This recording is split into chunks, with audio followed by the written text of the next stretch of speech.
Salam rahmatullahi wa barakatuh. Barakallahu fikum, Cheikh, pour ce cours.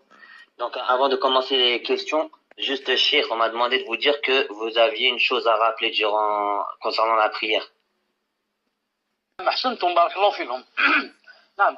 Par rapport à la prière, c'est que la fois passée, naam, ou bien le cours d'après, je ne me rappelle plus, quand j'ai parlé, j'ai dit que pendant les questions-réponses, que c'était possible pour celui qui ne peut pas prier du tout.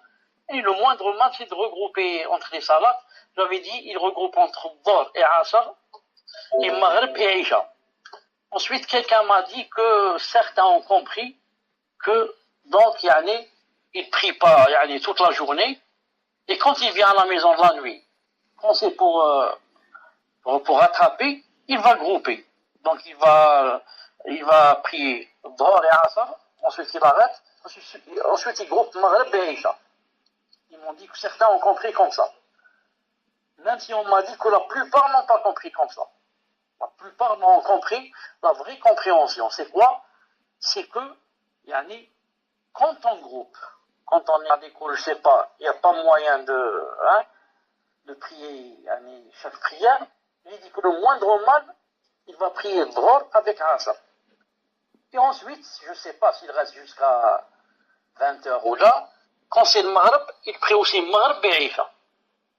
Sinon, en principe, il va grouper la plupart du temps Dhuhr et Asr.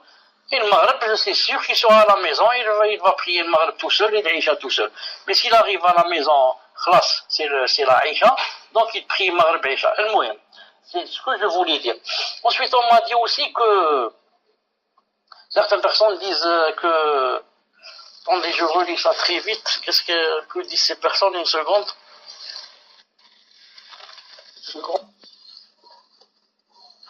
On dit aussi...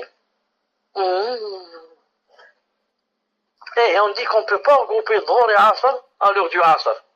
Car Dhuhr est sorti de son heure. Ça dit cette personne. Elle a dit on ne peut pas regrouper Dhuhr et Asr à l'heure du Asr. Car Dhuhr est sorti de son heure. Je dis à cette personne miskine, c'est vraiment ce miskine-là qui dit n'importe quoi, cette personne, et Allah Ta'ala a dit, lui ouvre la porte de la science. Parce qu'elle parle avec Dieu, et sans le vouloir, elle fait des grands péchés. Car parler sans science, ça rentre dans les grands péchés, et ça égare les gens. Alors, celui qui va écouter cette personne, il va dire il va dire je vais prendre son avis, il va se tromper. Au contraire, pourquoi c'est fait le regroupement? C'est fait pour ou bien regrouper à l'avance, ou bien regrouper à la fin. C'est-à-dire, ou bien, regardez, il faut apprendre la règle. Par exemple, c'est le moment du Dhuhr. Supposons que le Dhuhr soit à 13h, c'est une supposition. Le Dhuhr c'est à 13h. Maintenant, il est 13h, donc c'est Salat al-Dhuhr. Ça, je vais prier Dhuhr, et quand je termine, je prie aussi Asr. C'est ça le regroupement. J'avance le Asr.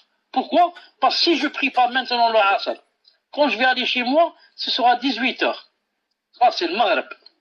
Donc, j'avance le Asr avec le Dhuhr. Mais si par contre, ce n'est pas le moment du Dhuhr, il n'est pas encore rentré le Dhuhr. Non. Et maintenant, je vais par exemple voyager. Je vais monter en avion, il est 11h. Le Dhuhr, c'est à 13h. En montant en avion, il n'est pas encore rentré le temps du Dhuhr. Non. Qu'est-ce qui va se passer? Donc, je ne peux pas prier maintenant Dhuhr et Asr. Le Dhuhr lui-même n'est pas montant. Et quand je le 18, là, c'est le temps du Asr, qu'est-ce que je fais? Je groupe Dhuhr avec Asr. Je prie Dhuhr et je prie Asr avec lui. Pourquoi? Qu'est-ce que je fais? J'ai retardé le Dhuhr. Parce que c'est le moment de prier le Dhuhr. Je l'ai retardé, je l'ai prié avec le Asr. Mais si par contre le moment de Dhuhr est rentré, je fais le contraire. J'avance le Asr. Donc, pour regrouper, des fois, je fais Dhuhr Asr et j'avance le Asr, et des fois, c'est pas le moment du Dhuhr, donc qu'est-ce que je fais? Je retarde le Dhuhr et je le fais avec le Asr, quand c'est le moment du Asr. Donc c'est comme ça, donc cette personne s'est vraiment trompée. Et elle dit aussi, cette personne dit que on ne peut pas regrouper tous les jours. Pas d'eau. C'est quoi la solution si je ne regroupe pas? Donc, si d'après la personne, donc, le soir, à 20h, je vais prier toutes les prières. Et là, c'est très grave. Hein. Celui qui a regroupé au moins, il a regroupé yani, 2 salats à l'heure. À l'heure de la première. Hein. Mais celui qui ne regroupe pas du tout, ça veut dire yani, il va prier la nuit toutes les prières. Et c'est plus grave qu'il a regroupé.